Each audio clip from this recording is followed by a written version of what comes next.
This entire offseason has almost felt like a fever dream. You have star players requesting trades left and right, and now there are reports that Rob Gronkowski is looking to come out of retirement for the 2025 season. And I think San Francisco should really be in play. This would really give him a true number 2 tight end to George Kittle and make him almost unguardable on the offensive side of the ball. While he is 35, the last time he played during the 2021 season, he was able to amass over 900 receiving yards including the postseason. And I don't think he lost anything as a blocker, meaning you can leave him on the field almost all the time for San Francisco.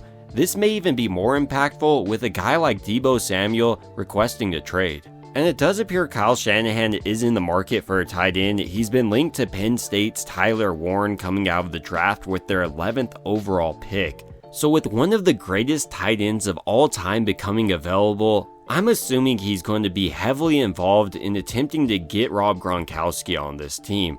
I mean, think of how it could transform his red zone offense. You have 2 tight ends that can box out smaller defensive backs and make some crazy athletic catches in the end zone. But San Francisco isn't able to land Gronk coming out of retirement. A player I think a lot of fans should be excited about is Mason Pline. San Francisco just re-signed him, and entering year 2, I think that he's going to take a lot of steps in his development. San Francisco's tight end coach last year said he's the best undrafted free agent he's ever coached. And the big reason for that is just how fluid he is in his routes. He's able to break off easily, and then he has such solid hands. Another thing I love about his game is his background in basketball. You can tell this in the end zone when he's almost boxing out defenders and then goes up and catches it like a rebound. Pline also has a prototypical frame, coming in at 6'6". A big reason I believe he didn't really see the field during his rookie season though, was he was coming from a background that didn't really allow him to immediately succeed at the NFL level.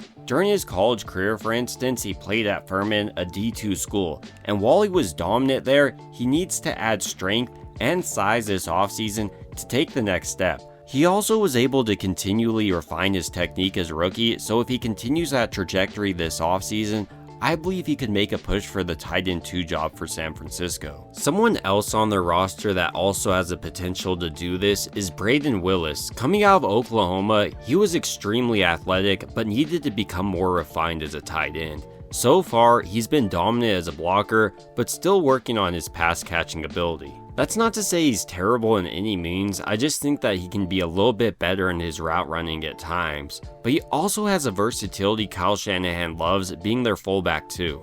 Regardless of which of these directions San Francisco is leaning towards more, I don't think they should go out and pick up a tight end with their 11th overall pick. They already have one of the better ones in George Kittle, and I get eventually you have to replace him, but right now the team has bigger needs, like on their offensive line and defensive line. And if you're able to get a player like Gronk, it makes a lot of sense, not just for your team but Gronkowski, and I really could see this falling into place. But ultimately, these are just my thoughts on Gronk coming out of retirement, as well as the potential direction San Francisco may go with their tight end too, and I'd like to hear your thoughts down below. Would you like to see them pick up a tight end with their 11th overall pick? It would also mean a ton to me if you could like and subscribe, and as always, I hope you guys have a great rest of your day.